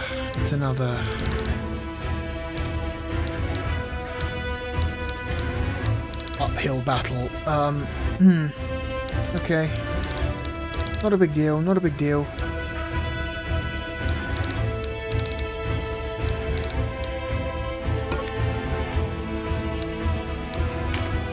But I'm gonna take my wizard and replace him with my second archer. Oops.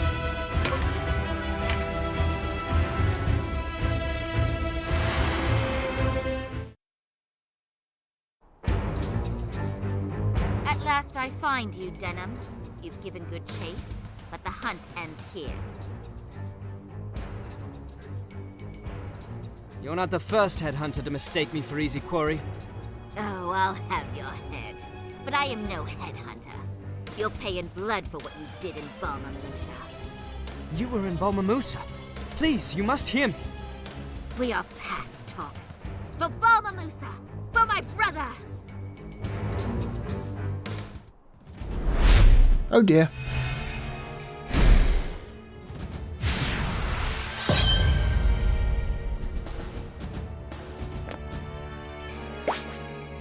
Okay.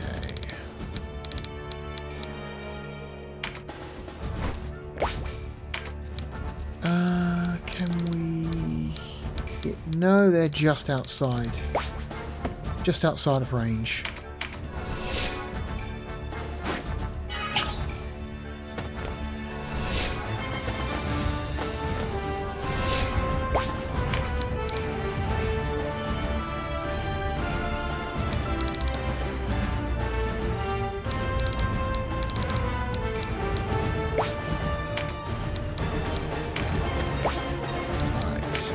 Stick you there. We'll stick you there.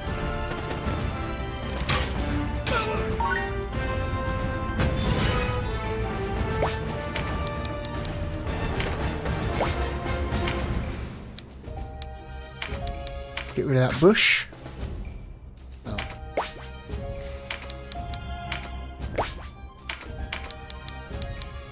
Get rid of that bush. There we go. Enough of this! We did no murder in Balmamusa. We were there. I'll not deny it. But we did all we could to stop the slaughter. Lies. I only pray you sold your loyalty for a worthy sum.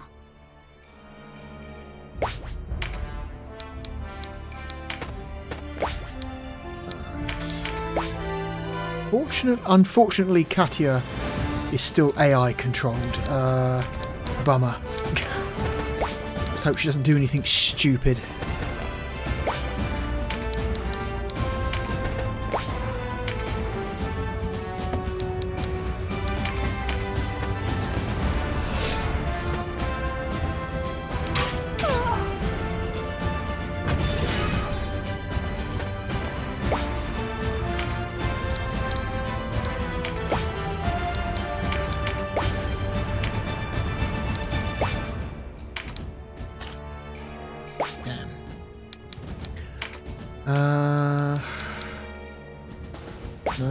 hit that because we're up against a wall. We back up a bit, can we? Yes, we can. Not very well, though.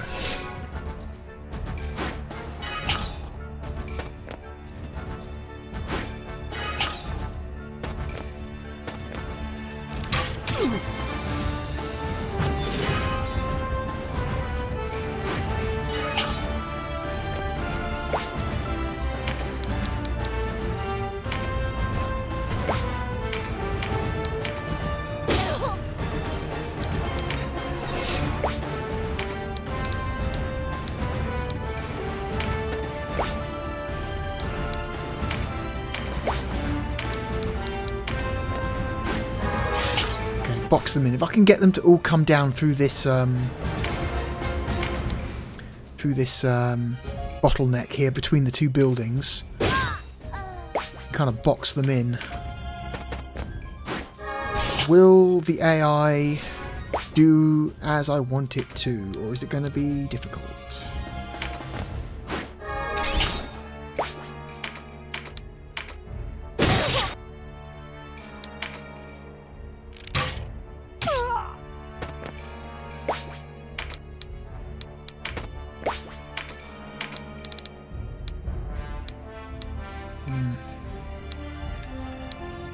Not doing very much damage to these guys, probably because they're armoured.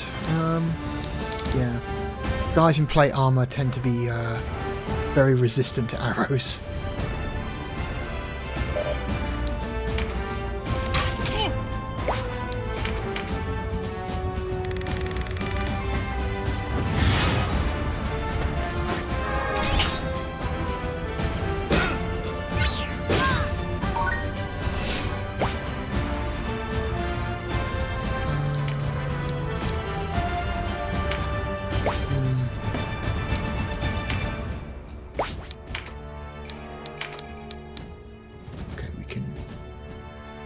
Hit her through the gap there. No. Okay. Best we can do right now.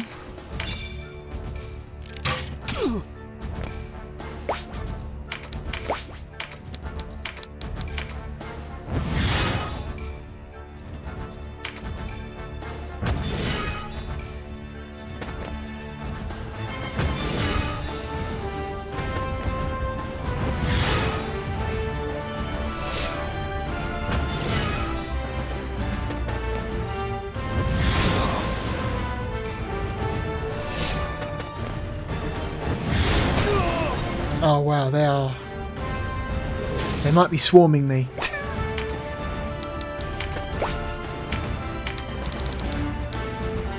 Oh god damn it.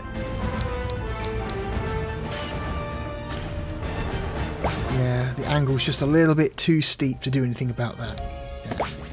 Damn it. Shit.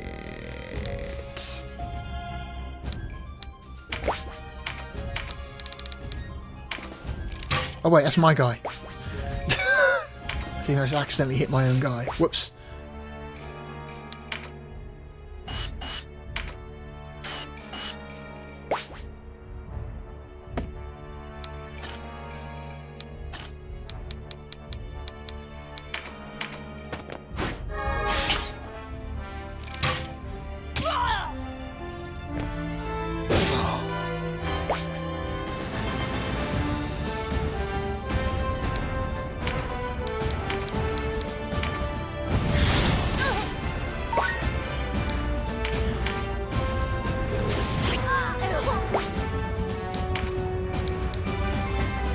Uh, 272.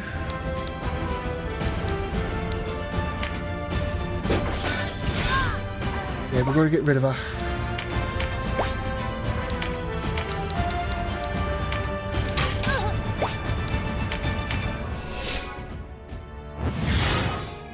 Stop!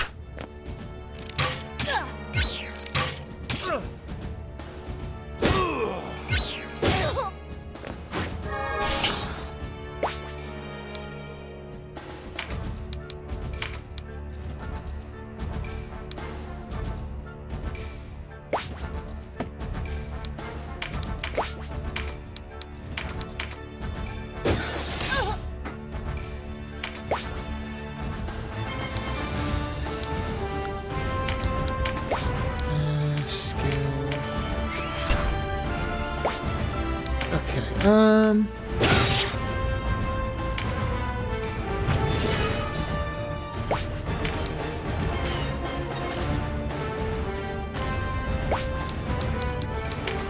let's heal Wymond.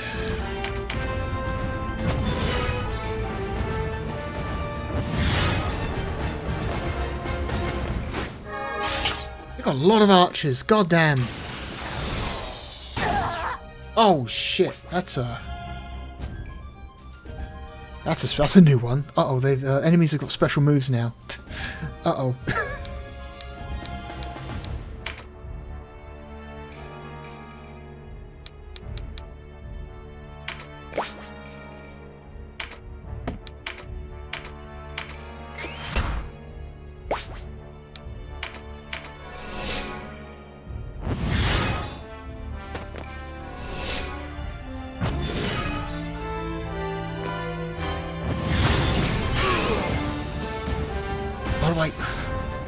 This is going to be... I think this one's going to be significantly harder than anything we've done before.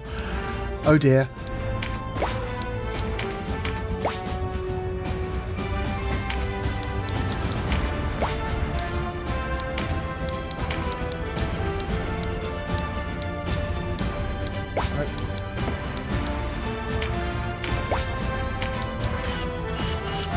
What if I just moved him behind the archers?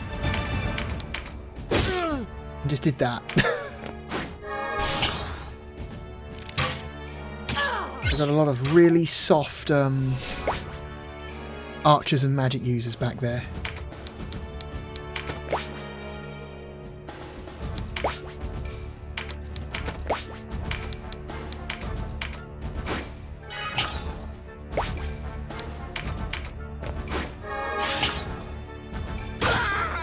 Shit.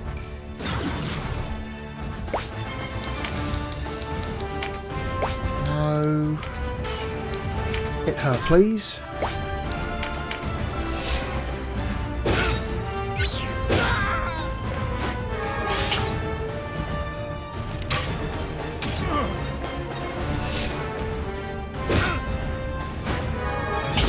Oh shit, okay.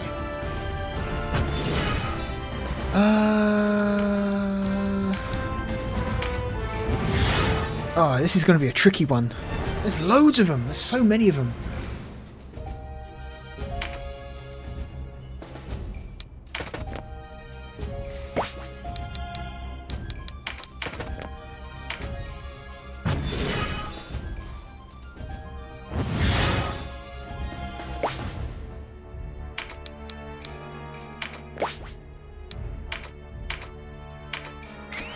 Right, can we finish her off? Yes. Yes, we can. Right, she's down.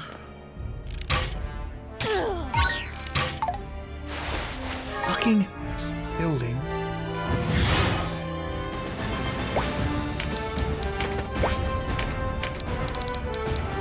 Ha! There we go. Finally got an angle.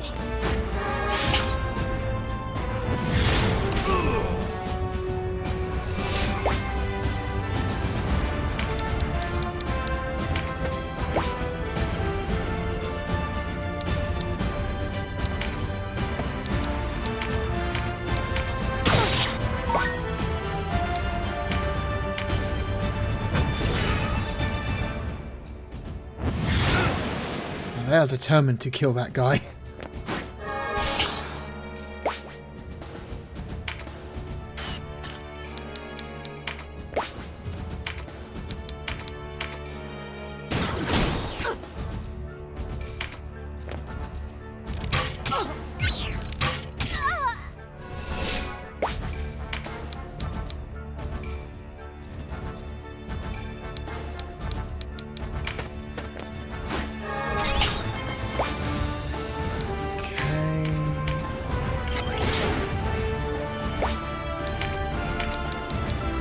Can't hit her because she's too fucking close.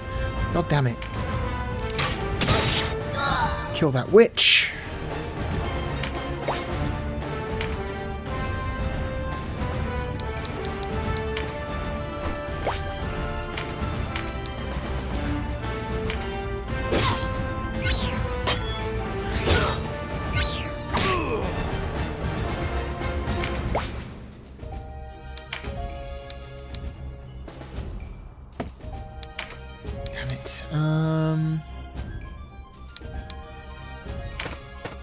Here. Get this guy. I really need to heal my my soldier. Fuck. Okay, no, they ignored him. Please heal him.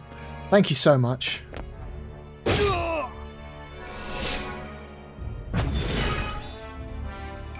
Okay, heal. Yeah, heal this guy for me, please.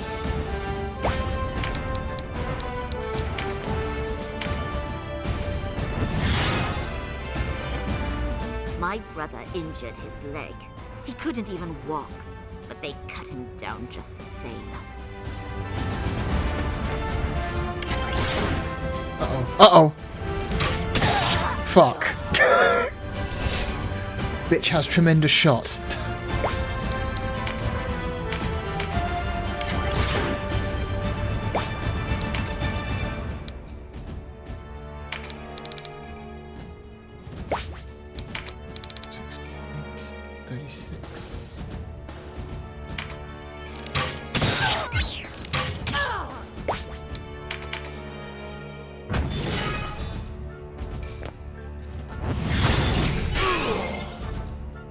Asshole.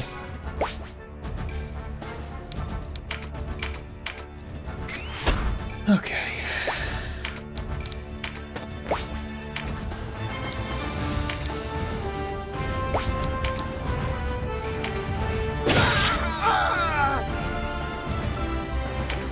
Okay,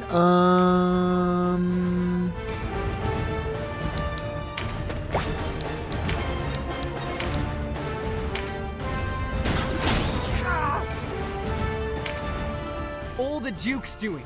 Galgastan had no hand in it. That's right, you tell her. The Duke wished it to appear so. Believe what you will. I speak the truth. Have you no shame? She has no ear to listen. If words will not win us free, our steel must.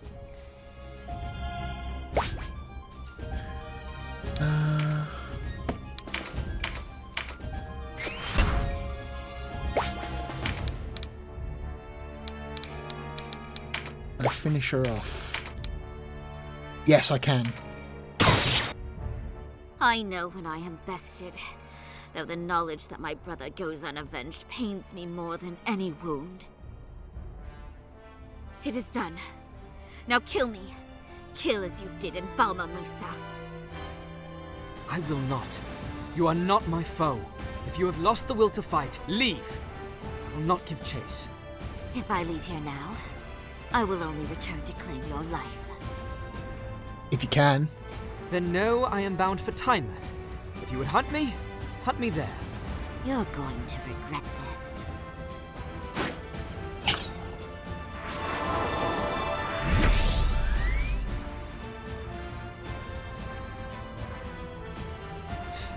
Regret? There is already too much for me to regret.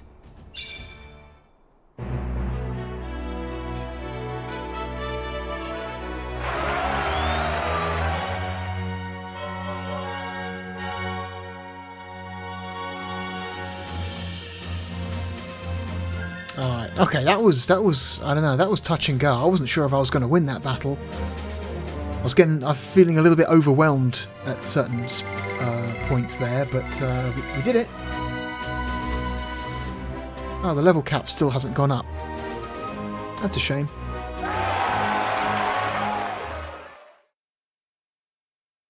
Anyway. Oh, yeah, okay, level caps has just gone up to level 14, so all of our dudes can level up now, so yeah. Tactics Ogre. This is a pretty damn good game. I think the story is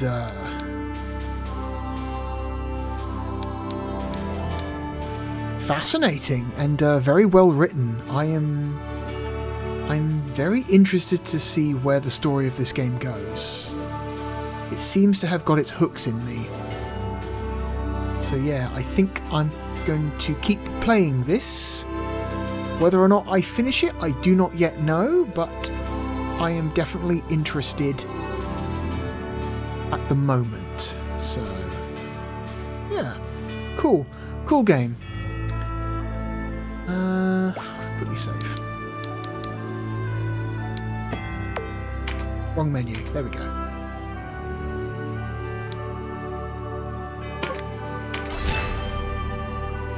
Cool. Anyway, thank you for joining me for this brief. I mean, I say brief. The video is 2 hours long. This brief look at this one-off video as we look at this like little tactical RPG that I was quite taken by. Yeah. Okay. Thank you for joining me. My name is the Real Blue Dragon. Goodbye.